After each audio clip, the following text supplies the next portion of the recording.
একটা সময় গরুর মাংসের কালা ভুনা রান্নাটা আমি ইচ্ছে করে একটু অ্যাভয়েড করতাম, কিন্তু আমি খুব সহজভাবে যখন করলাম তখন দেখলাম আসলে এই রান্নাটা করা আমার জন্য কঠিন কিছু না। খুব সহজে কাজের ফাঁকে ফাঁকে আপনি চাইলে এই রান্নাটি করে নিতে পারেন।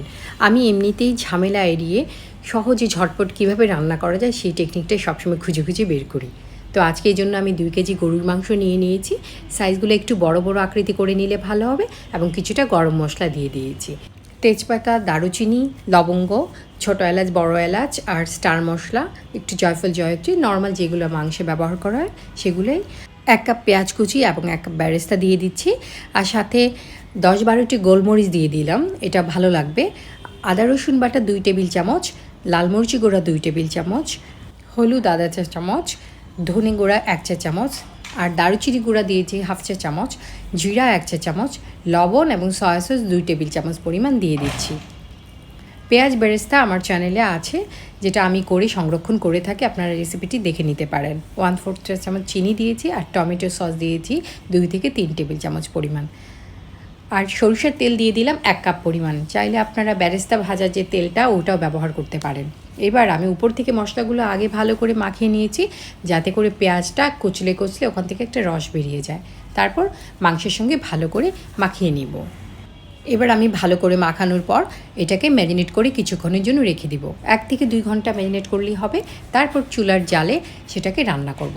খুব বেশি আঁচে আমি রান্না করব না, মাঝারি আঁচে এটাকে ঢেকে ঢেকে রান্না করব। আমি কিন্তু এই পর্যায়ে কোনো প্রকার পানি এখনও ব্যবহার করিনি। এই মাংস থেকে যে পানিটা আসছে সেটা দিয়ে কষে কষে নিচ্ছি। একটু পরপর নেড়ে নিচ্ছি, যাতে করে তলানিতে মশলা লেগে না যায়, এবং ঢেকে মাঝারি থেকে লো আঁচে এটাকে রান্না করে নিচ্ছি।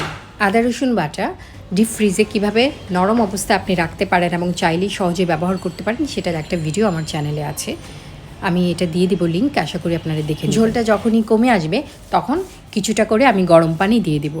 তারপর আবারও ঢেকে এভাবে নেড়েচেড়ে রান্না করব। এভাবে আস্তে আস্তে মাংসটাকে সিদ্ধ করে নেব।